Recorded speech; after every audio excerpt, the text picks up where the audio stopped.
Hi, everyone. Thank you so much for dropping by this episode of Media Champions. I'm your host, Mary Treese Griffin in Atlanta. Today, I have the joy of interviewing one of my fellow co-hosts on Daily Ad Brief, who is moving and shaking in this world of media and marketing.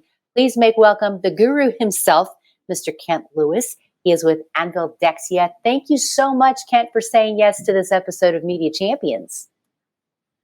It's a pleasure to be here. Thanks for having me. Thanks for what you do, and thanks for what you do with your company, because what you guys do matters, and you've been doing it a long time, and you've been doing it with gusto. Everything from teaching people about search engine optimization to social media. Walk me through what it's like, Kent, to be you meeting a potential client and trying to tee them up with and arm them, if you will, with perhaps what they don't know, but what they should know when it comes to branding and marketing. So that's a great question. What I would say, having been at this for over 20 years, is that most companies, smaller companies, think it's too expensive or too arduous to do most forms of digital marketing.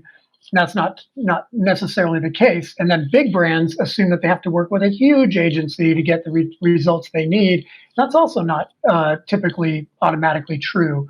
So I believe my role with companies interested in amping up their marketing, generating more awareness, more leads, more revenue, is to just talk through exactly who you're trying to talk to, what do you want to say to them, and let's map the right channels. And so it's a collaboration process instead of a sales pitch. And I think that's worked well for us over the past many years, to take that collaborative approach, giving them some insights, some free advice to whet the appetite and demonstrate our value. And that's worked pretty well.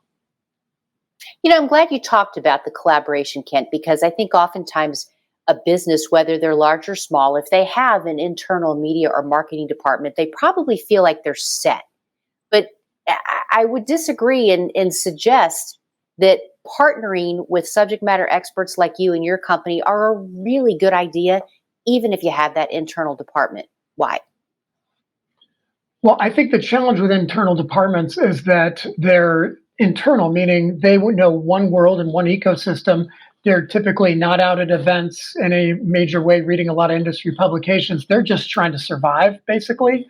And our job is to help translate, hundreds, if not thousands of clients of years of experience and different perspectives, and say, let's synthesize all that down for you and really empower your team. So we help recruit and train, sometimes even manage in-house teams, members of those teams.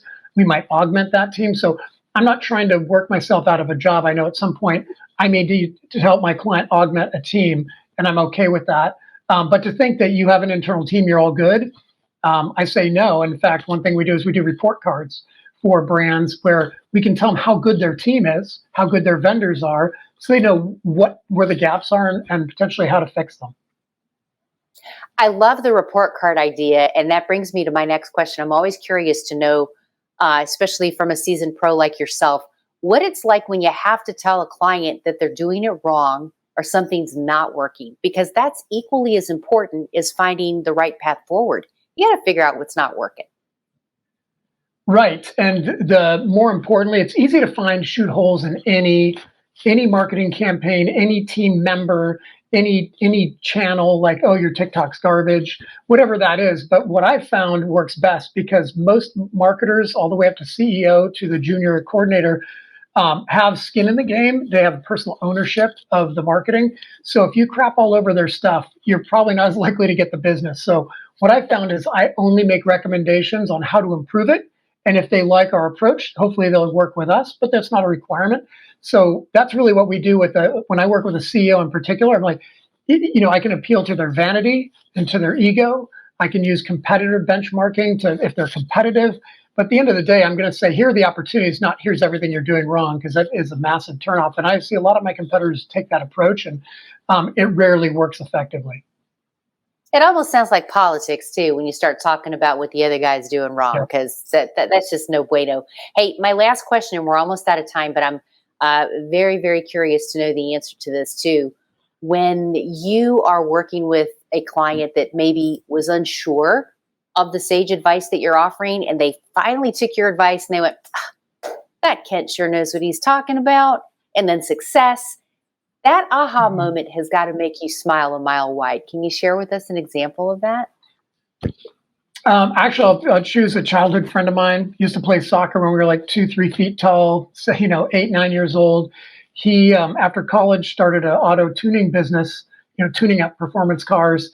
And he read our SEO white paper. He had asked me questions over the years. And in the end, he ended up selling his business and those assets because he owned search up in Seattle for certain types of tuning.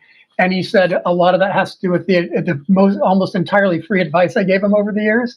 But I'm proud of that because as a longtime childhood friend, I got to see him build and sell a business based largely on not just the fact that he was really good at what he did, but because they had such a strong presence. The asset was the visibility of that brand that, frankly, an auto dealer bought him just to get the awareness. So it was really rewarding. I mean, I've had dozens of client case studies and testimonials, but that one moves me because of the personal connection. Well, heck yeah. And you know what? That's you can't beat a friendship and longevity, but that tells me that you're a trusted man. And so thank you for being with us today on Media Champions. Always good to see you. And thanks for what you do in this world of media and marketing. I think you're awesome sauce. Thank you. Appreciate your time. Anytime, Kent. And the rest of you are going to want to connect with Kent. We can put the connection to Kent right here with you. You can find him by finding us right here at dailyadbrief.com. I'm Mary Therese Griffin in Atlanta. We'll see you next time for more Media Champions.